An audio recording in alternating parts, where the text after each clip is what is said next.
दिल्लीच्या जंतर मंतरवर अराजकता पसरवणाऱ्या युवांची अभिव्यक्ती दिसली असं मुख्यमंत्री फडणवीसांनी म्हटलंय। कॉक्रोच जनता पार्टीच्या आंदोलनावर मुख्यमंत्री फडणवीसांनी टीका केली आहे, तर आंदोलनात कुठेही अराजकता झाली नाही असं अभिजित दिपकेंनी म्हटलंय।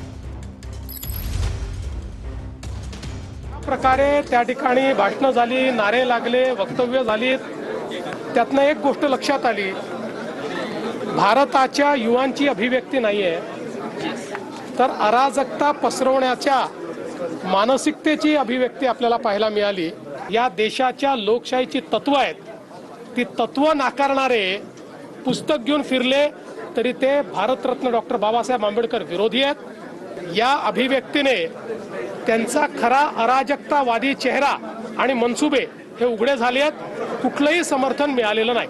त्याच्यात कोणत्याही प्रकारची अराजकता नाही झाली, शांतीपूर्णपणे त्याच्यात कोणत्याही प्रकारची अराजकता नाही झाली, शांतीपूर्णपणे